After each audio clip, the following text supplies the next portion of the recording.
हम लोग पिछले लेक्चर में मैट्रिक्स का टाइप्स पढ़ लिए, एडिशन पढ़ लिए, सब्ट्रैक्शन और मल्टीप्लिकेशन। तो बच्चों आप लोग आगे हैं। चलिए हम लोग आगे पढ़ेंगे ट्रांसपोज मैट्रिक्स। तो ट्रांसपोज मैट्रिक्स में क्या है कि जब हम किसी भी मैट्रिक्स का रो करस्पॉन्डिंग कॉलम में चेंज कर देते हैं तो हमारा ट्रांसपोज मैट्रिक्स हो जाता है। जैसे कि आप देख सकते हैं स्क्रीन पे कि अगर कोई मैट्रिक्स है A B the any matrix, है ना, A B the any matrix, तो इसमें मैट्रिक्स में देख सकते हैं कि जब interchange its row into the corresponding columns is called transpose matrix, है ना। जब ट्रांसपोज मैट्रिक्स की बात किया जाए तो रो को कॉलम में चेंज कर देते हैं। इसका नोटेशन हमारा होता है ए डैश, है ना, या इसको हम ए के पावर टी भी लिखते हैं, तो ये भी ट्रांसपोज मैट्रिक्स ही कहलाता है ना। तो जब हम किसी भी मैट्रिक्स, जैसे एग्जांपल के तौर पे देख सकते हैं कि ए का मैट्रिक्स अगर हमारा दिया हुआ है तो अगर ए ट्रांसपोज निकालेंगे तो हमारा जो रो का वैल्यू है, रो में हम देख रहे हैं कि हमारा वैल्यू है 6, उसको हम कॉलम में लिखेंगे, यानी कि 6 -2 और 2, है ना। उसके बाद हमारा वैल्यू हो जाएगा -2 3 -1 और 2 -1 3। तो ये हमारा ट्रांसपोज मैट्रिक्स कहलाता है, ठीक है।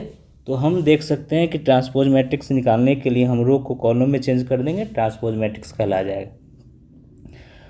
किसी भी मैट्रिक्स हो, चाहे वो कोई भी मैट्रिक्स हो, हम यहाँ पर लिखा हुआ है A B the any matrix, इसमें स्क्वायर मैट्रिक्स की ज़रूरत नहीं है। ये कोई भी मैट्रिक्स हो या रेक्टेंगुलर मैट्रिक्स हो या कोई भी मैट्रिक्स हो, वो सब को हम ट्रांसपोज मैट्रिक्स निकाल सकते हैं।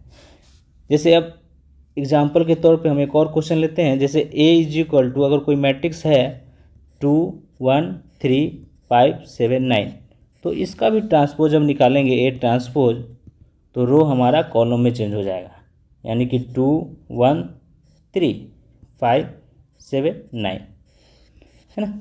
तो इस तरह हम ट्रांसपोज मैट्रिक्स निकालते हैं। ट्रांसपोज मैट्रिक्स का कुछ प्रॉपर्टी होते हैं।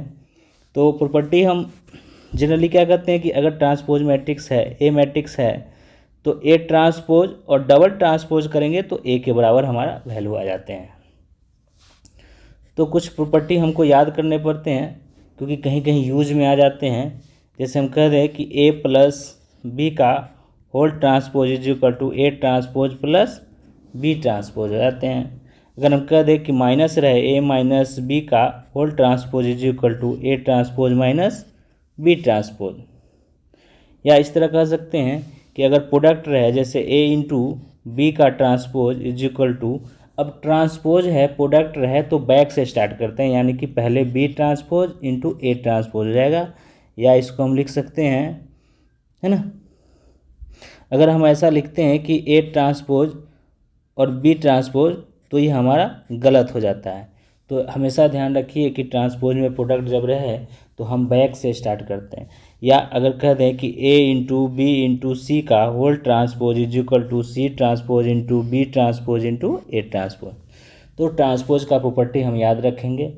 तो मेन प्रॉपर्टी हमारा क्या है याद करने का, कि अगर एक ट्रांसपोज होने के बाद डबल ट्रांसपोज करते हैं तो हमारा वैल्यू सेम आ जाएगा, ए के बराबर ही।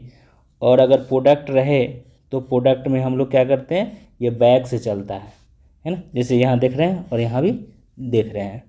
तो देखिए उसके बाद ट्रांसपोज का हमारा कुछ प्रॉपर्टी होते हैं जिसका यूज करते हैं हम लोग सिमेट्री मैट्रिक्स और स्क्यू सिमेट्रिक मैट्रिक्स के रूप में।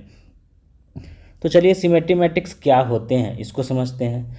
तो सिमेट्री मैट्रिक्स हमारे क्या है कि सिमेट्री मैट्रिक्स में जब देखते हैं तो सिमेट्री मैट्रिक्स हमारा स्क्वायर मैट्रिक्स होना चाहिए, है ना। स्क्वायर मैट्रिक्स होने के साथ साथ हमारा अगर ट्रांसपोज करने पर सेम वैल्यू आ जाए तो हमारा सिमेट्री मैट्रिक्स कहलाता है। जैसे हमने यहाँ पर एक क्वेश्चन लिया है कि ए का वैल्यू दिया हुआ है और कह रहा है कि ये सिमेट्री है कि नहीं। तो अगर हम ए मैट्रिक्स बराबर हमारा वैल्यू है ए इज इक्वल टू 1 -1 5 -1 2 1 5 1 3, इस तरह है। तो जैसी ए ट्रांसपोज करेंगे हम इसको, तो ये रो हमारे कॉलम में चेंज हो जाएंगे, यानी कि 1 -1 5 और हो जाएगा -1 2 1 5 1 3। ये हमारे ट्रांसपोज मैट्रिक्स हो गए। अब क्या कर रहा है कि अगर हम देख रहे हैं कि ये वैल्यू और ये वैल्यू में कोई अंतर हमको नहीं लग रहा है, यानी कि ट्रांसपोज तो किए हैं लेकिन हमारा वैल्यू नहीं बदला, यानी कि ए ट्रांसपोज करने पर ए के बराबर ही आ गए, तो यानी कि हमारा मैट्रिक्स जो होंगे वो सिमेट्रिक मैट्रिक्स कहलाएंगे, यानी कि A is a symmetric matrix. Symmetric matrix, ठीक है, समझ में आ गया। चलिए आगे चलते हैं। आगे है हमारा स्क्यू सिमेट्रिक मैट्रिक्स। तो स्क्यू सिमेट्रिक मैट्रिक्स में हम देख रहे हैं कि ट्रांसपोज करने पर माइनस में आए, यानी कि ये भी स्क्वायर मैट्रिक्स होना चाहिए, और स्क्वायर मैट्रिक्स होने के बाद अगर हम ट्रांसपोज करते हैं तो -a के बराबर आना चाहिए, तो इसको हम लोग बोलते हैं स्क्यू सिमेट्रिक मैट्रिक्स, ठीक है। तो हमने ऐसी ही ज़्यादा इसमें नहीं कंडीशन याद रखेंगे तो इसमें ज़्यादा हमारा वैल्यू निकालने में ज़्यादा मेहनत लगते नहीं है, क्योंकि ये जल्दी निकल जाते हैं, सिर्फ कंडीशन याद रखने होते हैं। जैसे आप देख सकते हैं कि कोई अगर एग्जांपल लेते हैं एक ऐसा मैट्रिक्स जो हमारा जैसे a इज इक्वल टू हम मान लिया जाए कि लिख दिए 0 a -b -a 0 c b -c 0, ये मैट्रिक्स है। अगर हम इस मैट्रिक्स को ट्रांसपोज करें, यानी कि A ट्रांसपोज करें, तो जैसे ही ट्रांसपोज करते हैं तो हो जाएंगे 0 A -b -a 0 c, उसके बाद हो जाएंगे b -c 0, इस तरह हो जाएंगे। तो अब क्या है कि अगर ट्रांसपोज किए तो अगर A और A ट्रांसपोज में हमारे अंतर क्या है, तो अंतर देख सकते हैं हम कि जब हम A ट्रांसपोज किए हैं तो हमारा यहाँ पर A है तो यहाँ -a है।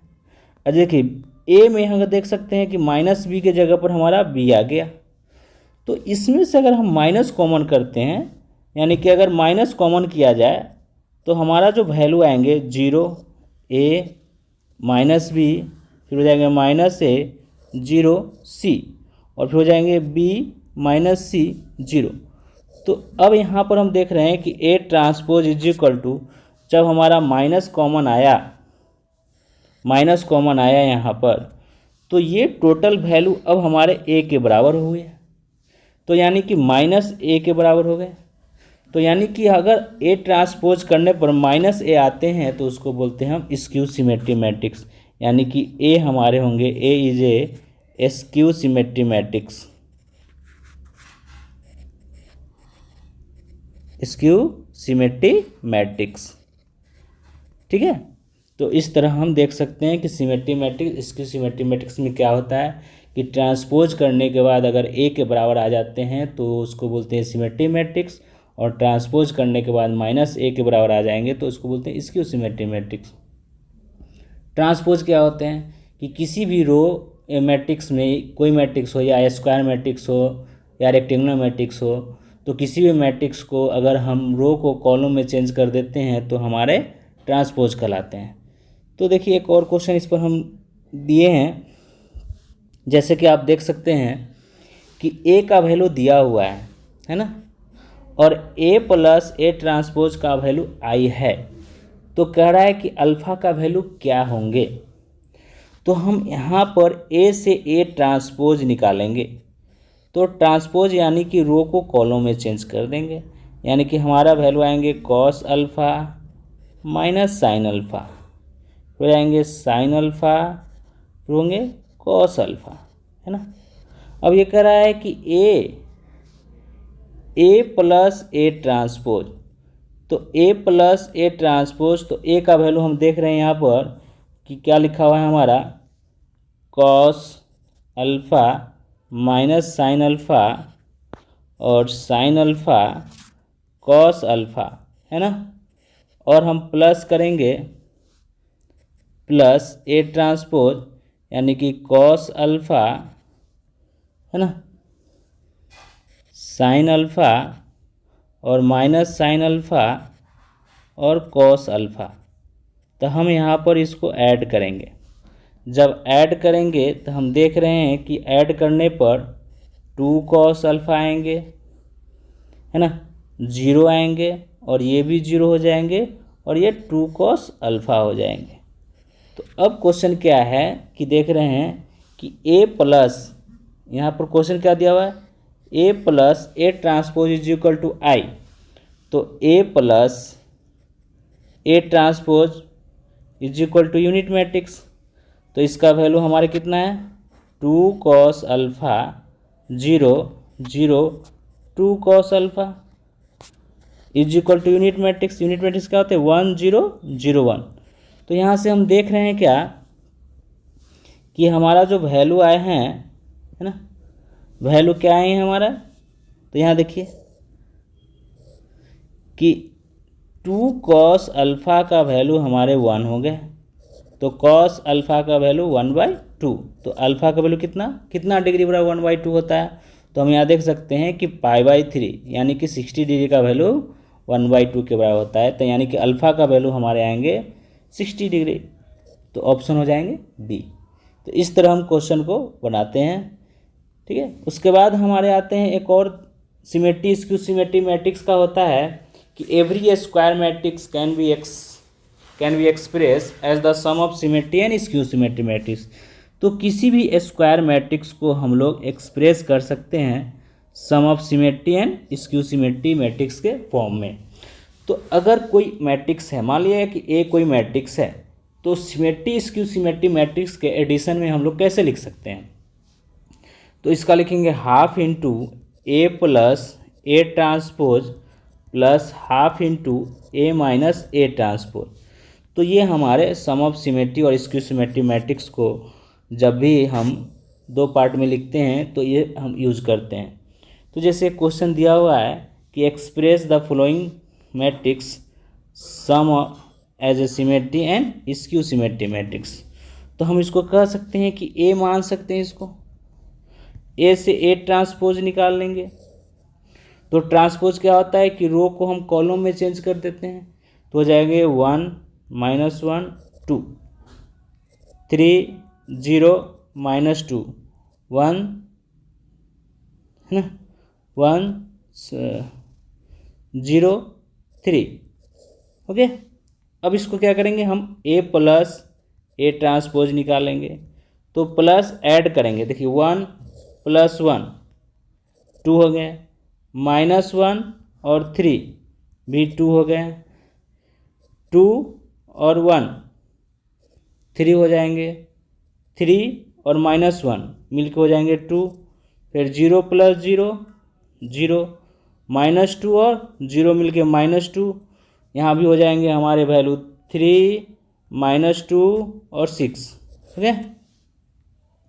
अब अगर माइनस करते हैं ए माइनस ए ट्रांसपोज, है ना, ए माइनस ए ट्रांसपोज, तो यहाँ माइनस जब करेंगे तो देखो माइनस करने पर हमारा वैल्यू आएंगे 0, है ना, 0। उसके बाद आ जाएंगे -4, उसके बाद आ जाएंगे 1 4 0 -2 और -1। उसके बाद आएंगे हमारे माइनस करने पर 2 0, ये आ गए। अब हम जब इसको एक्सप्रेस करेंगे sum of symmetry and skew symmetry matrix को, तो हम लिखेंगे half into A is equal to half into A plus A transpose अब plus half into A minus A transpose. तो यहाँ पर लिखेंगे ए इज इक्वल टू 1/2 और ए का वैल्यू हम यहाँ लिखेंगे प्लस का, तो 2 2 3 2 0 -2 हो जाएंगे, 3 -2 6 और प्लस हाफ और ए माइनस ए ट्रांसपोज का वैल्यू हम लिखेंगे यहाँ से 0 -4 1 4 0 -2 -1 2 0। ठीक है। तो इस तरह हम उसके बाद हाफ हम मल्टीप्लाई कर देंगे। तो मल्टीप्लाई करने का रूल होता है मैट्रिक्स में कि जब भी मैट्रिक्स में कोई कांस्टेंट मल्टीप्लाई करते हैं तो सभी एलिमेंट में मल्टीप्लाई कर देते हैं।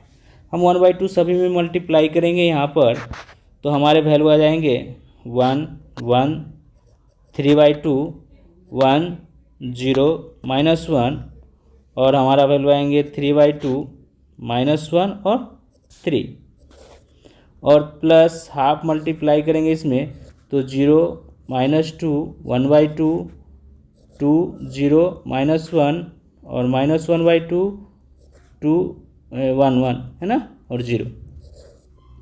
अब यहाँ ध्यान दीजिएगा कि अगर हम इसके बाद यहाँ पर ऐड नहीं करेंगे, क्योंकि अगर फिर इसको ऐड कर देते हैं तो हमारे वैल्यू जैसे थे ए के बराबर तो ए के बराबर ही आ जाएंगे, यानी कि ए को ही एक्सपेंड करने हैं सिमेट्री और स्क्यू सिमेट्री मैट्रिक्स के फॉर्म में एक्सपेंड करते हैं। ठीक है, आगे चलते हैं। अब तो इसमें हम लोग देख रहे हैं कि सिमेट्री स्क्यू सिमेट्री मैट्रिक्स का समेसन हमारे होंगे half into A plus A transpose और ए माइनस ए ट्रांसपोज। तो प्लस जो होते हैं जनरली प्लस हमारे सिमेट्री मैट्रिक्स होते हैं, यानी कि ए प्लस ए ट्रांसपोज हमारे सिमेट्री मैट्रिक्स होंगे और ए माइनस ए ट्रांसपोज इसकी सिमेट्री मैट्रिक्स के फॉर्म में आते हैं। अगर इसको प्रूव करना हो, मान लिया जाए कि अगर ए प्लस ए ट्रांसपोज इसे इज क्या होते हैं, is symmetry matrix. Symmetry matrix तो सिमेट्री मैट्रिक्स कैसे आते हैं, अगर इसको प्रूव करना हो कि किस तरह रहेंगे, तो अगर हम मान लेते हैं कि let M is equal to A plus A transpose, है ना। अगर इसको ट्रांसपोज करें तो ए प्लस ए ट्रांसपोज का होल ट्रांसपोज, तो क्या आएंगे value A transpose plus A transpose का होल ट्रांसपोज, यानी कि ए ट्रांसपोज प्लस ए, क्योंकि double transpose is equal to A के बराबर हो जाते हैं। अब देखिए A plus A transpose is equal to M, यानी कि M transpose is equal to M. तो ट्रांसपोज करने पर प्लस में वैल्यू आए यानी कि एम, तो ये सिमेट्री होते हैं। उसी तरह माइनस में हम देखेंगे तो वो इसको सिमेट्री मैट्रिक्स होते हैं। तो इस तरह हम क्वेश्चन को बता सकते हैं। तो एक क्वेश्चन है हमारे यहाँ पर कि आप इसको बताइए कि ए बी माइनस बी ए ये सिमेट्री है कि इसकी सिमेट्री मैट्रिक्स है। जबकि ए बी सिमेट्री मैट्रिक्स हो तो क्या वैल्यू आ सकते हैं हमारे। तो हम यहाँ पर थोड़ा सा इस जगह को हटा देते हैं, आप लोग समझ गए होंगे इसको, क्योंकि क्वेश्चन का जगह था इसमें हमने एक आपको प्रूव करके बता दिए हैं। ठीक है, तो यहाँ पर हम जैसे कि देख रहे हैं कि अगर हमारा वैल्यू निकालना हो, जैसे ए और बी सिमेट्री मैट्रिक्स है तो A is equal to A transpose होगा और B is equal to B transpose. ठीक है, तो कह रहा है क्या क्वेश्चन कि अगर ए बी को हम मान लेते हैं let M is equal to A B minus B A, है ना। तो हम इसको चेक करने के लिए सिमेट्री इसकी सिमेट्री चेक करने के लिए हम हमेशा ट्रांसपोज करेंगे उसको। अगर हम ये ट्रांसपोज करते हैं एम ट्रांसपोज तो A B minus B A का होल ट्रांसपोज, तो M transpose is equal to हो जाएगा, क्या हो जाएंगे हमारे ए बी का ट्रांसपोज माइनस बी ए का ट्रांसपोज, इस तरह होंगे, है ना। तो अगर हम ट्रांसपोज करते हैं M transpose is equal to, तो हम प्रोडक्ट में क्या होता है, ट्रांसपोज का रूल होता है कि जब प्रोडक्ट में ट्रांसपोज करते हैं तो बैक हो जाता है, यानी कि B transpose into A transpose, अब minus A transpose into B transpose. अब एम ट्रांसपोज अब पहले लिखे हुए हैं कि A transpose is equal to A और B transpose is equal to B, तो हम यहाँ लिख सकते हैं B A minus A B. तो M transpose is equal to B A, तो माइनस जब कॉमन करेंगे तो हमारा वैल्यू आएगा ए बी माइनस बी ए। हम इसको क्या माने थे, ए बी माइनस बी ए को एम माने थे, तो हम अगर एम रखते हैं तो M transpose is equal to minus M आ जाते हैं। तो अगर नेगेटिव आते हैं तो हमने बताया था क्या कि जब भी नेगेटिव आए, है ना, जब भी नेगेटिव आए, आप देख सकते हैं कि नेगेटिव जब आते हैं तो उसको हम लोग बोलते हैं स्क्यू सिमेट्री मैट्रिक्स। तो हमारा जो वैल्यू हो जाएंगे वो आ जाएंगे आपको स्क्यू सिमेट्री मैट्रिक्स। ठीक है, तो इस तरह हम क्वेश्चन को सिमेट्री स्क्यू सिमेट्रिक ट्रांसपोज का यूज करते हैं। इसके बाद है हमारे एक जॉइंट मैट्रिक्स। तो एक जॉइंट मैट्रिक्स हम आने से पहले हम कोफैक्टर और माइनर सीखते हैं, ठीक है। तो कोफैक्टर और माइनर क्या होते हैं, है ना। तो माइनर जब इसमें हम यूज करते हैं तो माइनर में हम साइन नहीं लेते हैं किसी भी मैट्रिक्स को। जब लेते हैं जैसे ए बराबर, अगर मान लिया जाए कोई मैट्रिक्स हो A11 A12 A21 A22, तो अगर हम माइनर के बात करें, है ना, माइनर ऑफ A11, तो A11 को वैल्यू को छोड़ के देखिए, इसके आमने सामने वाले हटा देते हैं, जो वैल्यू बचता है A22 हमारे माइनर होते हैं, है ना।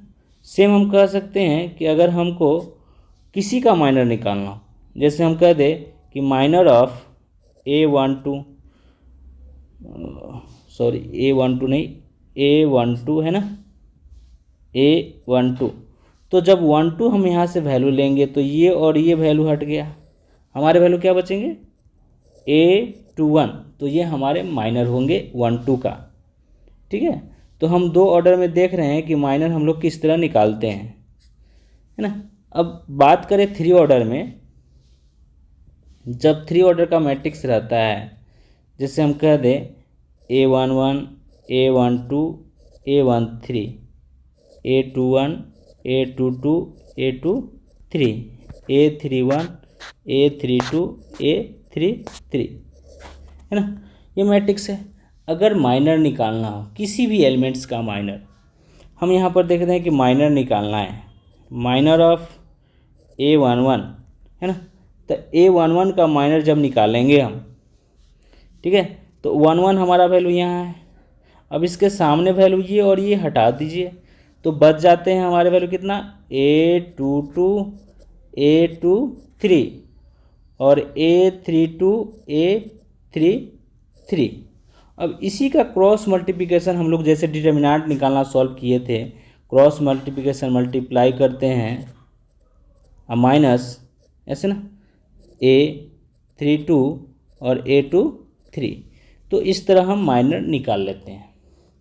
तो इसी तरह हम किसी भी एलिमेंट को लिया जाए, यानी कि हम इस एलिमेंट को छोड़ के अगर हम दूसरा एलिमेंट लेते हैं, किसी भी एलिमेंट्स, आप अपने मन से मान लेते हैं कि इसी एलिमेंट को लेते हैं,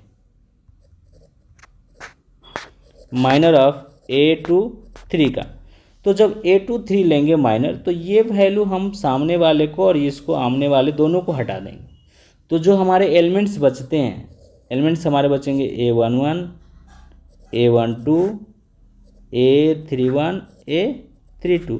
तो अब इसका वैल्यू जो निकालेंगे यही हमारा माइनर कहलाएगा।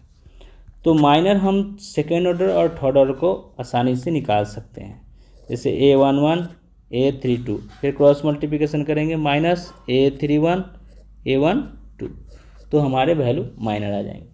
अब कोफैक्टर का बात करते हैं, तो माइनर के तरह ही कोफैक्टर निकालते हैं, लेकिन उसका एक प्रॉपर साइन होते हैं, उस साइन को लेते हुए हम अगर निकालते हैं तो उसको बोलते हैं कोफैक्टर। जैसे कोफैक्टर आ गया, तो कोफैक्टर में हम देखते हैं कि कोई भी अगर मैट्रिक्स दिया हो, जैसे A बराबर मैट्रिक्स अगर दिया है 1 1 1 2 2 1 2 2, ये सेकेंड ऑर्डर का है, तो इसका एक अपना प्रॉपर साइन होता है, जैसे प्लस माइनस माइनस प्लस। तो अगर हम कोफैक्टर लिखेंगे, कोफैक्टर ऑफ A11, ठीक है, तो A11 का साइन प्लस होता है, ये और ये कैंसिल, कितने बचेंगे हमारे A22। जैसे पूछा जाए कोफैक्टर ऑफ A12, तो 12 का जो साइन होते हैं, ऐसे भी लिख सकते हैं कि 12 का साइन हमारा माइनस है, तो यहाँ माइनस लिख देंगे, ये और ये कैंसिल, हमारे बचेंगे A21, है ना। तो इस तरह लेते हैं, या कहीं कहीं ऐसा भी होता है कि सर ऐसा नहीं लेके हम यहाँ पर जिसका माइनर निकालते हैं उसी का यूज करते हैं। जैसे क्या होगा कि हम माइनर निकालते हैं 1 2 का, तो -1 के पावर 1 + 2 और A21 लिखेंगे। जब ऑड पावर होंगे तो ये ऑटोमेटिक है कि माइनस ही आएंगे, A21 बराबर -A21।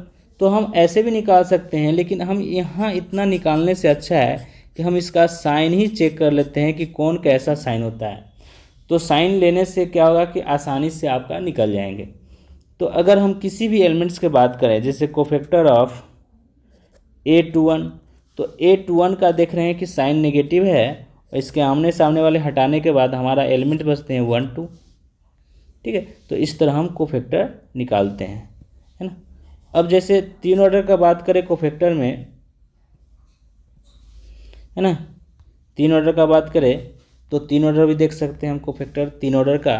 जैसे A अगर हमारा 3 ऑर्डर का है, जैसे 1 1 A12 A1 3, A21 A22 A2 3, A31 A32 A33। ठीक है, देख रहे हैं आप, क्या दिख रहा है ना। चलिए अब हम देखते हैं इसमें कि हम इसका कोफैक्टर कैसे निकालेंगे। तो कोफैक्टर में हम इसका एक प्रॉपर साइन लेंगे, जो इसका अपना साइन होता है। तो साइन क्या होता है हमारा, अल्टरनेट चलते हैं, plus minus plus minus plus minus plus minus plus. ये साइन क्यों लेते हैं वो तो पहले से पता है, या तो आप पहले ही साइन ले लीजिए या -1 के पावर को लिखिए, है ना। तो हमको आसान लगते हैं कि हम पहले ही साइन ले लेते हैं, इससे हमको क्या होगा कि जल्दी से कोफैक्टर निकल जाएंगे। तो किसी भी एलिमेंट्स के बात करें कोफैक्टर निकालने में, तो अगर मान लिया जाए कि कोफैक्टर हम बात करें कि सर आप 1 2 का कोफैक्टर निकालिए, तो हम लिखेंगे कोफैक्टर ऑफ A12। तो ये 1 2 का वैल्यू हम देख रहे हैं कि साइन इसका माइनस है। अब देखिए इसके जो आमने और सामने वाले जो एलिमेंट्स हैं इसको फिर हम हटा देंगे, तो हमारे वैल्यू बचेंगे A21। अब ऐसा नहीं कि इसका हम साइन लेंगे, अब इसका साइन को नहीं लेना है, हमारा जो वैल्यू है एलिमेंट्स है उस लेंगे हम, साइन को अभी नहीं लेंगे। साइन को सिर्फ हम कोफैक्टर जब लेते हैं तब उसका यूज करते हैं, है ना। उसके बाद हमारा वैल्यू हो जाएंगे A23 और A33। इस तरह हम कोफैक्टर निकालते हैं। तो किसी भी एलिमेंट्स का कोफैक्टर हम निकाल सकते हैं। जैसे हम बात करें कि A31 का कोफैक्टर कितने होंगे, तो कोफैक्टर ऑफ A31, तो A31 का साइन पॉजिटिव होते हैं। अब यहाँ से इसका वैल्यू हटा दीजिए, जो हमारे आमने सामने बचते हैं। तो देखिए तो इसका कोफैक्टर हमारा जब हटाएंगे इसका एलिमेंट्स, है ना, तो हमारे एलिमेंट्स क्या बचेंगे, A12 A13 A22 A23। और बाकी हम इसका डिटर्मिनेंट का यूज करेंगे ना, डिटर्मिनेंट का यूज फिर उसी तरह cross multiplication, A12 A23 minus A22 A13। तो इस तरह हम कोफैक्टर निकालते हैं। तो कोफैक्टर आप लोग को समझ में आ गए होंगे, है ना। तो कोफैक्टर में साइन के साथ लेते हैं तो कोफैक्टर होता है, माइनर में हम लोग साइन नहीं लेते हैं। तो जब हम ट्रांसपोज मैट्रिक्स, पहले ट्रांसपोज एक ज्वाइंट मैट्रिक्स का जब बात करते हैं तो इसमें हम लोग का कोफैक्टर का यूज होता है, इसलिए हमने पहले कोफैक्टर बता दिए। अब एक ज्वाइंट मैट्रिक्स जब निकालना होता है तो किसी भी मैट्रिक्स का हम कोफैक्टर निकालते हैं, उस कोफैक्टर को हम ट्रांसपोज करते हैं तो हमारा क्या आएंगे, एक ज्वाइंट मैट्रिक्स। तो क्वेश्चन लिखा हुआ है क्या, आपको देख सकते हैं कि ए कोई मैट्रिक्स है, स्क्वायर मैट्रिक्स, और ऑर्डर n रहे, और बी भी एक मैट्रिक्स है जिसका ऑर्डर n है।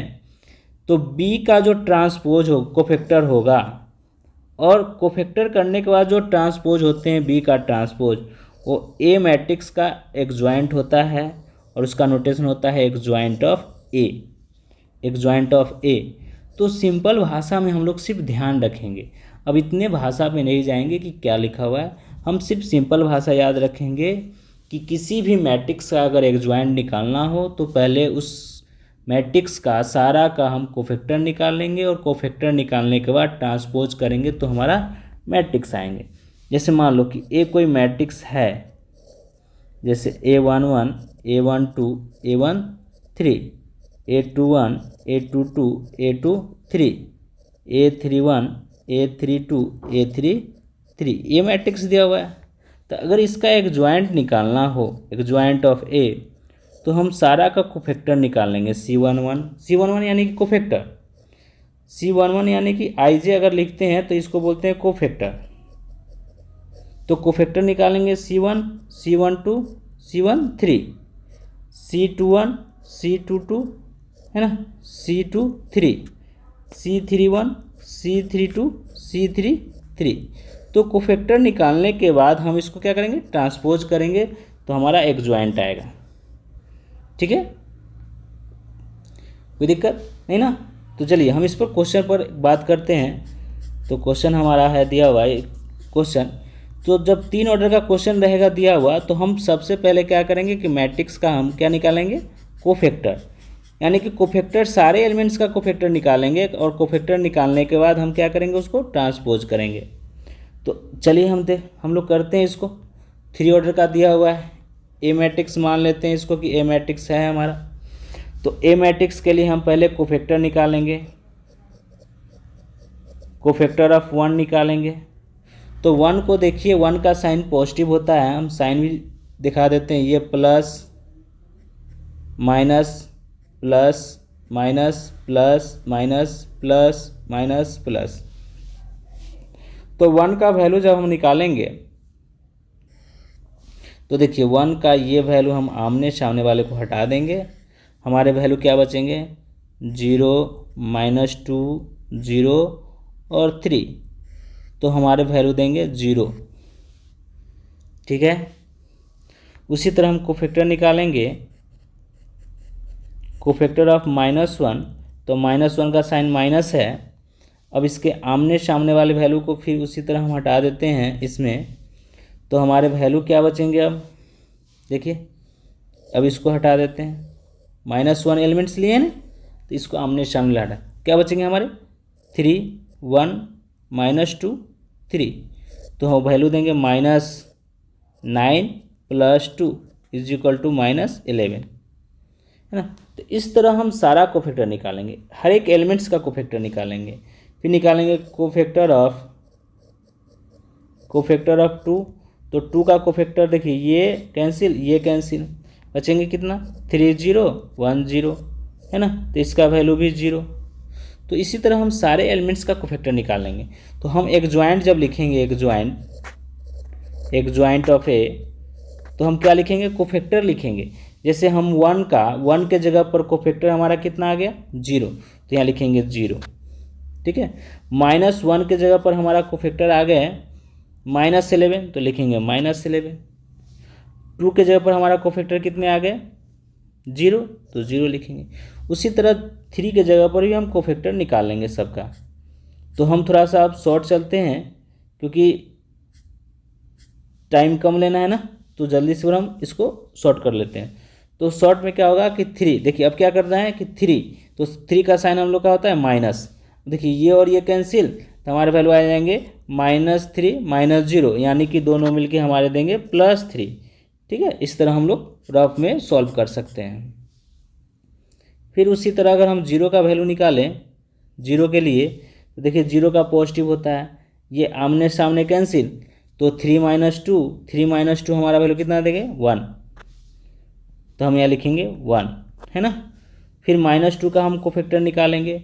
तो देखिए कोफैक्टर -2 का हमारा वैल्यू आ जाएंगे, है ना। और इसका साइन प्रॉपर माइनस भी होता है ना, साइन प्रॉपर माइनस होते हैं। तो देखिए ये और ये कैंसिल कर दीजिए, तो वैल्यू आएंगे 0 और माइनस +1, यानी कि हमारा वैल्यू हो जाएंगे 1, है ना। इस तरह हम सॉल्व करके वैल्यू को निकालेंगे। ठीक है, तो थोड़ा सा हम अब इसका वैल्यू निकालेंगे 1 का कोफैक्टर। तो 1 का कोफैक्टर हमारे हो जाएंगे +2, है ना, और इसका साइन पॉजिटिव ही होता है, तो +2 लिखेंगे। 0 का कोफैक्टर निकालेंगे, तो 0 का कोफैक्टर देखिए, 0 के लिए साइन माइनस है यहाँ पर, तो हम लिखेंगे माइनस। और देखिए ये और ये कैंसिल, तो हमारे वैल्यू आ जाएंगे -2 - 6, वैल्यू आ जाएंगे -8। ठीक है, तो इसी तरह हम कोफैक्टर सारे एलिमेंट्स का कोफैक्टर निकालेंगे, क्योंकि उतना हम करेंगे तो हमारा बोर्ड से भर जाएंगे, इसलिए इसको थोड़ा सा हम शॉर्ट कर रहे हैं, है ना। तो आप अपना रफ में इसको बढ़िया से कोफैक्टर निकाल के और पूरे का कोफैक्टर निकाल के दिखा के उसके बाद बनाइएगा, अगर सब्जेक्टिव क्वेश्चन रहेंगे तो। बाकी तो ऑब्जेक्टिव के लिए आप जितना शॉर्ट बना सकते हो। उसी तरह हम 3 के लिए निकालेंगे तो हमारे वैल्यू हो जाएंगे 0 -3 और इसका साइन प्लस होता है तो -3।